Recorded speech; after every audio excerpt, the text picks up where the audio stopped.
मैं आपको दावे के साथ कह रहा हूं कि इजराइल यही काम कर रहा है। आज मैं आपको प्रिडिक्शन करके दे रहा हूं, इजराइल यही काम कर रहा है, क्योंकि इजराइल की सबसे बड़ी सीख, आपने पूछा क्या थी लड़ाई से, सबसे बड़ी यह सीख थी कि अमेरिका एक मूडी सुपर पावर है। अमेरिका का मन चाहा मिडनाइट हैमर करा, अगले दिन मूड करा सीज फायर। इजराइल का तो काम ही पूरा नहीं हुआ, इजराइल का काम पूरा नहीं हुआ। अब इजराइल यही काम करेगा जो भारत कर रहा है। इजराइल अपनी बैलिस्टिक मिसाइल्स को रिपर्पस करेगा कि वो नीचे जाएं जमीन के और 300 फुट जाके ईरान का काम तमाम करें उनके न्यूक्लियर प्लेटफॉर्म से। अग्नि को रीइन्वेंट एक तरीके से किया जा रहा है। ये मिड रेंज टू समझ लीजिए इंटरकॉन्टिनेंटल बैलिस्टिक मिसाइल जैसा है, अमेरिका जैसा बंकर बस्टर समझ लीजिए। अग्नि 5 का 2 नया वर्जन डेवलप किया जा रहा है। 100 मीटर नीचे तक विध्वंस की क्षमता होगी इसमें। और ये खबर कल पहले ही प्रतिशोध में मेजर गौरव आर्य और एयर मार्शल श्रीवास्तव डिस्कस कर चुके हैं। सर आप प्लीज। मैं ये कह रहा हूँ कि इसने जो बताया वो तो बिल्कुल सही। उसके आगे ये इसमें टर्मिनल गाइडेंस में टीवी लगा हुआ है। ये क्या मतलब है? टीवी का मतलब ये है कि जब वो पहुंचेगा अंत में, टीवी मतलब हमारा वाला टीवी? हाँ, टीवी खुल जाएगा। वो जो पिक्चर आएगी, मान लीजिए अगली बार आप मरकज पर अटैक करना चाहते हैं, मतलब कैमरा लगा हुआ है। कैमरा लगा हुआ है। अब जब कैमरा देखेगा कि ये मरकज है कि नहीं, एडजस्ट करेगा। ये मरकज वाला गुंबज है, दे देना। अच्छा। ये एआई वाला जैसा कुछ होगा। एआई वाला पिक्चर पड़ी हुई है, आपने कहा इसी पर मारना है। लास्ट में वो खुल जाएगा कैमरा और देखेगा, मैच करेगा, जो है उसी पर मारेगा। ये अपने दर्शकों को समझा देता हूँ। जैसे आपने स्निफर डॉग देखा होगा ना, स्निफर डॉग को कुछ सुंघाया जाता है और वो महक कहां से आ रही है वहां दौड़ जाता है उस पर। तो उसी तरीके से इसको तस्वीर दिखा दी जाएगी, जाओ अब इसको नष्ट कर दो और वो हो जाएगा। मेजर गौरव आर्य, इसके लिए हमको बॉम्बर भी नहीं चाहिए। सबसे अच्छी बात तो ये कुछ नहीं चाहिए। और सबसे बड़ी बात मैं आपको दावे के साथ कह रहा हूं कि इजराइल यही काम कर रहा है। आज मैं आपको प्रिडिक्शन करके दे रहा हूं, इजराइल यही काम कर रहा है, क्योंकि इजराइल की सबसे बड़ी सीख, आपने पूछा क्या थी लड़ाई से, सबसे बड़ी यह सीख थी कि अमेरिका एक मूडी सुपर पावर है। अमेरिका का मन चाहा मिडनाइट हैमर करा, अगले दिन मूड करा सीज फायर। इजराइल का तो काम ही पूरा नहीं हुआ, इजराइल का काम पूरा नहीं हुआ। अब इजराइल यही काम करेगा जो भारत कर रहा है। इजराइल अपनी बैलिस्टिक मिसाइल्स को रिपर्पस करेगा कि वो नीचे जाएं जमीन के और 300 फुट जाके ईरान का काम तमाम करें उनके न्यूक्लियर प्लेटफॉर्म्स का। अब दिनेश ऐसा है, पाताल लोक में भी जगह नहीं बची। पहले पाताल लोक था ना, घुस जाते थे, नीचे नहीं मार पाओगे। अब वो खत्म मामला। 100 मीटर्स का मतलब 300 फुट।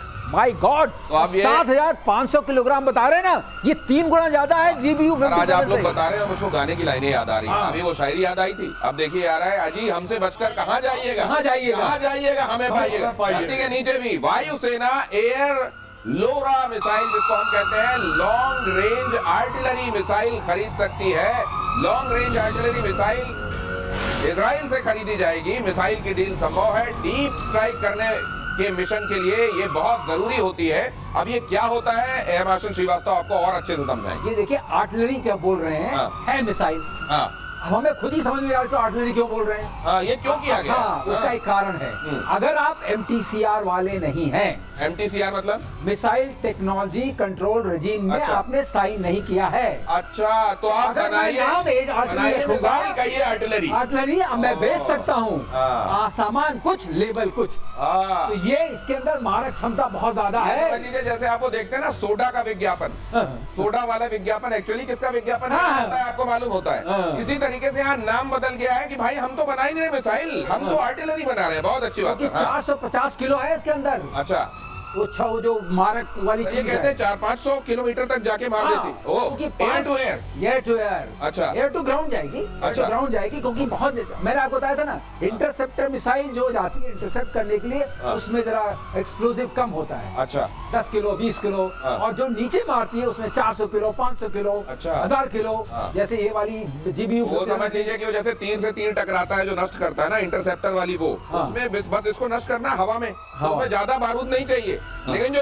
नीचे गिरेगी जमीन पर, बड़ा डिस्ट्रक्शन करना, वहाँ बारूद ज्यादा चाहिए। इसके अंदर 450 है। तो खुद ही समझ नहीं आ रहा इसका नाम आर्टिलरी रखे। फिर मैंने जानने की कोशिश की तो MTCR समझ में आया। उसके चक्कर में लेवल कुछ आपने सही समझा दिया। मिसाइल टेक्नोलॉजी कंट्रोल रिजीम जिसने साइन किया है वो लोग बना सकते हैं, जो नहीं साइन किया हुआ है वो बनाए मिसाइल, आर्टिलरी नाम से बेचे। ये इसका सरलीकरण हो गया। ब्रह्मोस 2 बहुत ताकतवर बनाने की तैयारी में भारत। अगली खबर, रूस की हाइपरसोनिक तकनीक से हो सकता है लैस तीन M22 जिरकॉन मिसाइल वाली टेक्नोलॉजी लग सकती है इसमें। ब्रह्मोस 2 की गति और क्षमता होगी बढ़ोतरी।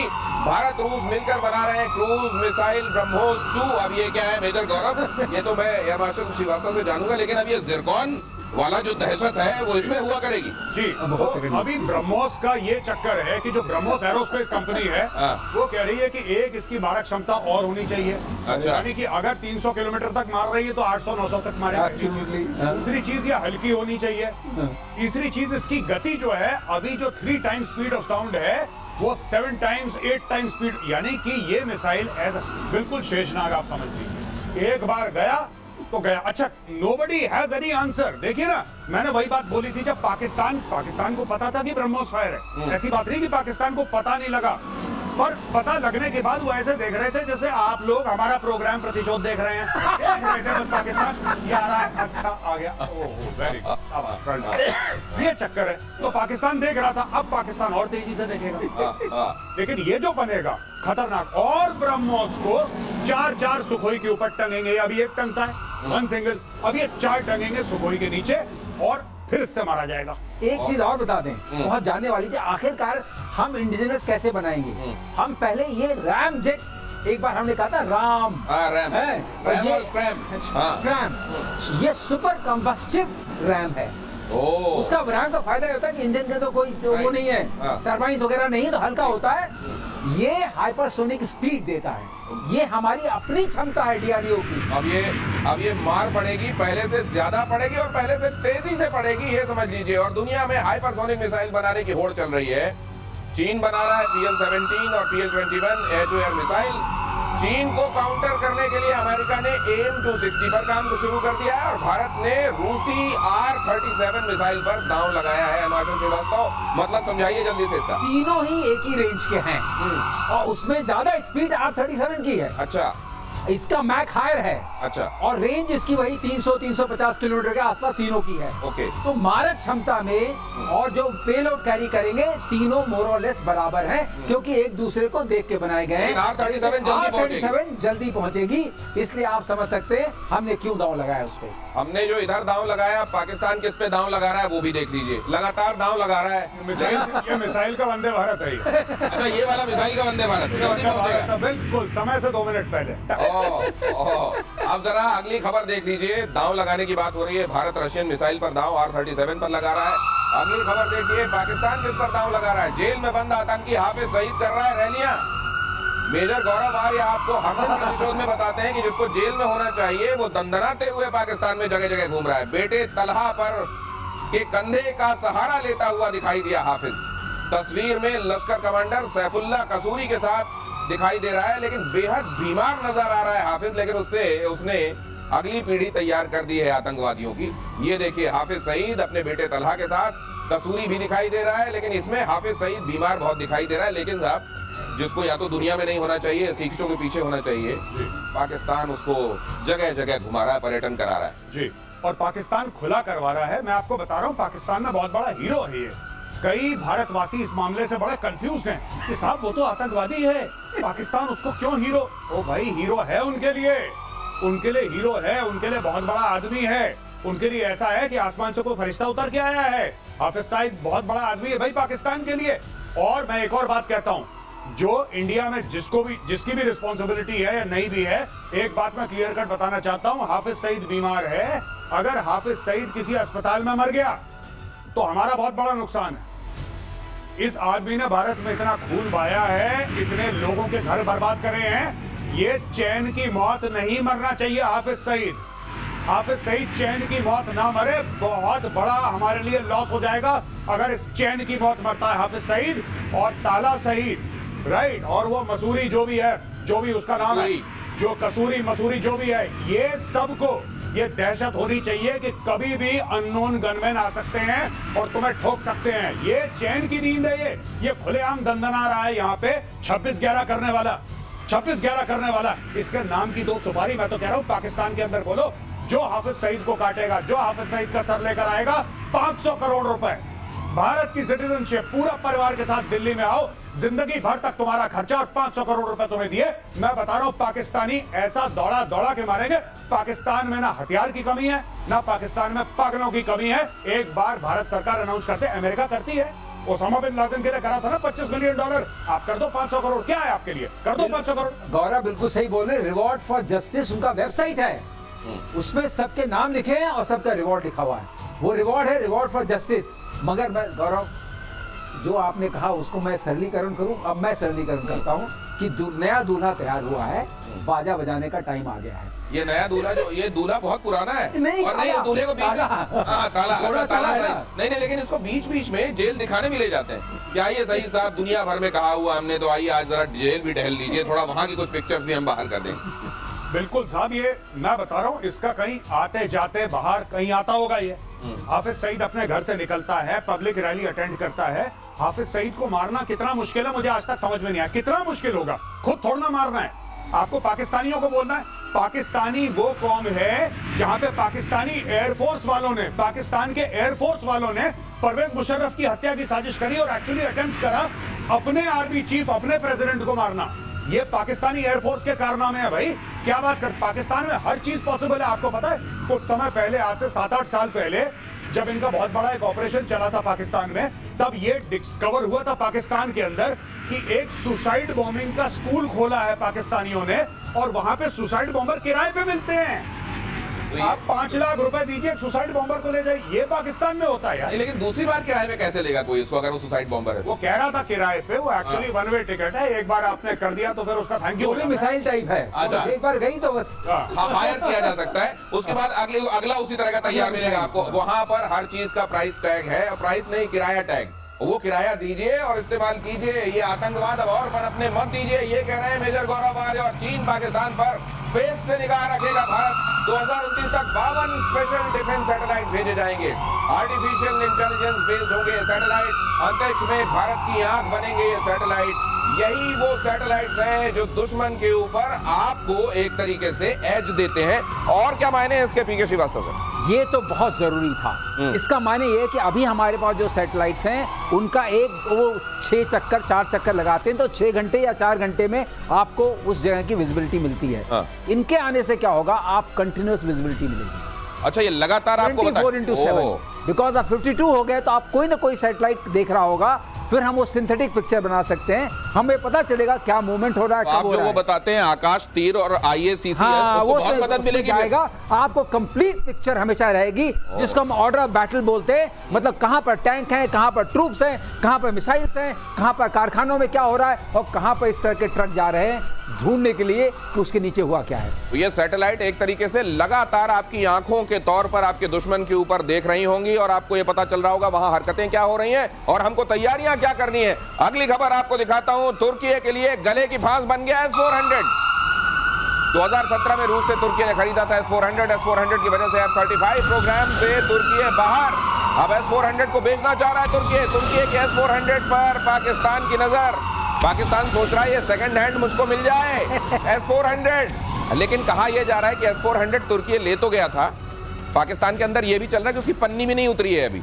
S-400 वहां पन्नी भी नहीं उतरी, वैसे का वैसा है, ले लो यहां पर। लेकिन यहां पर यह समझाया जा रहा है अमेरिका बहुत मारेगा। S-400 जैसे कहीं पर जाता है अमेरिका की निगाह टेढ़ी हो जाती है। तो ये कशमकश चल रही है वहां। नहीं, ये पाकिस्तान लेगा, अगर पाकिस्तान के बस का होगा पाकिस्तान जरूर लेगा और अमेरिका को फिर पाकिस्तान की जरूरत पड़ेगी। पाकिस्तान के इतने बड़े पाप माफ कर दिए अमेरिका ने। पर मैं बताता हूं, भारत को एक काम करना चाहिए। जब ये तुर्की से पाकिस्तान ले जाया जाएगा S-400, तो भारत कुछ ऐसा करे कि बीच में बर्बाद कर दे। ये पहुंचना नहीं चाहिए। S-400 पाकिस्तान नहीं पहुंचना चाहिए। बीच में सैबोटाज करो, इसमें मिसाइल मारो, स्पेशल फोर्सेस भेजो, नेवी से अटैक करवाओ, एयरफोर्स से, जो करना है करो। बाद में तुर्की से माफी मांग लेंगे, बोलेंगे सॉरी गलती हो गई बॉस। आसपास जैसे हमने ब्रह्मोस के लिए भी तो बोला था सॉरी गलती से फायर हो वैसे करके खत्म करो इसको। पहुंचना नहीं चाहिए। गौरव, इतना गुस्सा होने की जरूरत नहीं पड़ेगी, क्योंकि ये S-400 जो है वो सॉफ्टवेयर ड्रिवन है और अभी भी तुर्की के पास जो है उसकी की नहीं है, अभी भी चाबी नहीं है। हाँ, वो सॉफ्टवेयर पूरा लोडेड नहीं है।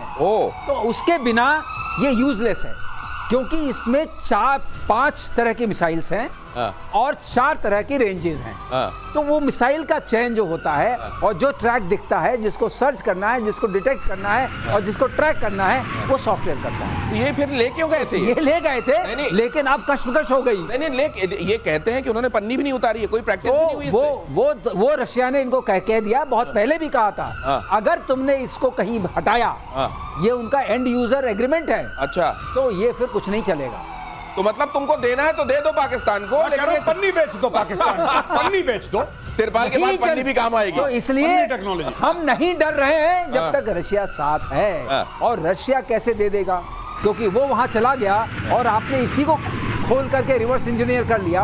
और ऐसे पाकिस्तान जैसे को जो इधर का भी नहीं, उधर का भी नहीं, उधर नेटो में मुलाकात हुई थी टर्की के प्रेसिडेंट से, तो अमेरिका से उसने कहा था कि मुझको आपके कुछ 35 चाहिए। अमेरिका क्यों देगा 35? यहाँ से S-400 लेके बैठे हो। वही तो, वो तो बड़ा ये बस तो फिर इसीलिए हुआ होगा क्या कि पाकिस्तान को टिका देते हैं सेकंड हैंड, और ये टिका देते हैं, बाद में नहीं चलेगा, कहेंगे हमारा क्या है, हमारा क्या है, हमको तो देने के लिए मना किया था। हमें बस पन्नी दे दो हबीबी, बस पन्नी दे दो और कुछ नहीं, छोटा सा हम अफोर्ड नहीं कर सकते। ऐसा HQ-9 भी नहीं चला, ये भी नहीं चला, तो क्या बात है, जब खास बात नहीं है। सही बात है, बहुत सारे हथियार तो वहां सिर्फ दिखाने के लिए और बताने के लिए होते हैं। और इधर तुर्की और सीरियाई सेना ने राष्ट्रपति अहमद अल शरा की हत्या की साजिश को नाकाम कर दिया। अगली खबर देखिए, उनकी हत्या की साजिश सीरिया में चल रही थी। यहाँ पर सीरिया में सक्रिय ISIS ने उनकी हत्या की साजिश की थी। अहमद अल शरा पहले अलकायदा और इस्लामिक स्टेट के सहयोगी समूह के नेता थे, लेकिन बाद में उन्होंने बशर अल असद की सत्ता के खिलाफ विद्रोह का नेतृत्व किया। लेबनानी आउटलेट LBCI की रिपोर्ट के मुताबिक सीरियाई सेना और तुर्की खुफिया एजेंसियों ने सीरियाई राष्ट्रपति अहमद अल शरा की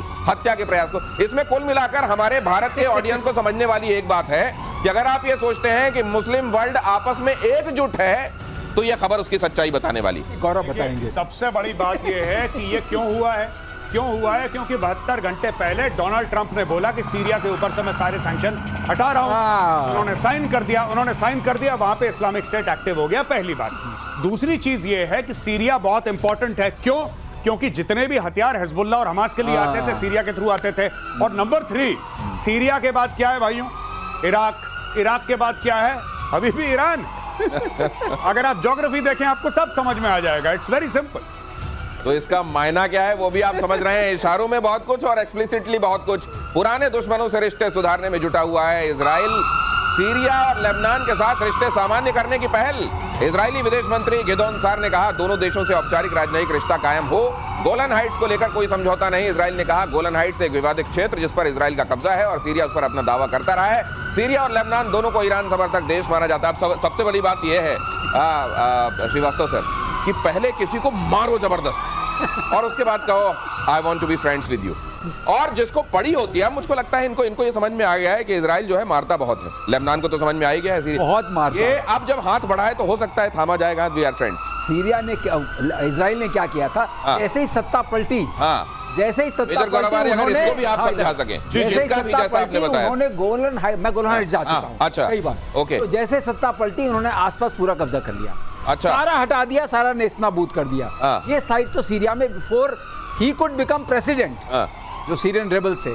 और लेबनान में उधर का मामला पर क्लोज कीजिए। तो मैं ये जानना चाह रहा हूं सर, ये का हिस्सा उन्होंने साफ कर रखा है। अच्छा। और यहाँ का हिस्सा भी साफ कर रखा है। ओके। अब कहाँ हाथ में डालो, क्योंकि उन्होंने अपनी बफर क्रिएट कर ली है। अच्छा, बफर क्रिएट करने के बाद का हमारा काम हो गया, अब चलो दोस्त हो और गोलन हाइट्स हैं, ये ऊंचाई पर है, दिखता सारा है, वहां पर सारे रेडार्स वगैरह रखा है। और इधर साफ कर दिया, इधर साफ कर दिया। अब ठीक है, अब हम आश्वस्त हैं, आइए मिलते हैं। नहीं तो इस बात से उनको प्लीज, इसमें ईरान और खास तौर से वो मुल्क जो ये कहते रहे कि देखिए कम से कम जो इस्लाम को मानने वाले मुल्क हैं उनको तो सपोर्ट नहीं करना चाहिए इजराइल को, तो इससे बड़ी तकलीफ होगी उन्हें। देखिए उम्मा सब चूरन है, ये इसकी कोई वैल्यू नहीं है फालतू में। ये देखिए, ये गोलान हाइट्स है, यहाँ पे दमास्कस है जो कैपिटल है सीरिया की, दमिश्क। इजरायली जो ब्रिगेड है, गोलान ब्रिगेड, वो 25 किलोमीटर दूर पहुंच गई थी दमिश्क के। 25 किलोमीटर दूर पहुंच गई, सामने दिख रहा है उसको दूरबीन से दमिश्क। अहमद अल शरा जो कि इस्लामिक स्टेट, जो कि अलकायदा का एफिलिएट, जो कि फलाना, जो कि धमाका, जो अभी प्रेसिडेंट है, उसने एक पिस्तौल की गोली नहीं चलाई इजराइल की ओर। इतना ज्यादा कंट्रोल है। और ये जो यहाँ पे इलाका है गोलान हाइट्स का, यहाँ पे यूनाइटेड नेशंस की फोर्सेस हैं। अच्छा। आज की तारीख में, और उसमें इंडियन आर्मी का भी कंटिंजेंट है गोलान हाइट्स में। मैं आपको इसलिए बता रहा हूँ, ये नीचे पहुंच गए बिल्कुल, और 25 किलोमीटर दूर पहुंच गए थे कि सामने दमिश्क दिख रहा है और यहाँ पे बैठे हैं। और अहमद अल शरा ने इजरायली और जब उससे पूछा कि इजराइल आपका दुश्मन है, इजराइल तो आलम इस्लाम का दुश्मन है, तो उसने बोला नहीं, इजराइल दुश्मन नहीं है, दुश्मन हिजबुल्लाह है। और यहाँ से आप जाइए और खड़े होइए, आपको पूरा सीरिया दिखता है, अच्छा, पूरा इधर दिखता है, तो पूरी नजर है, पूरी नजर है, सब कुछ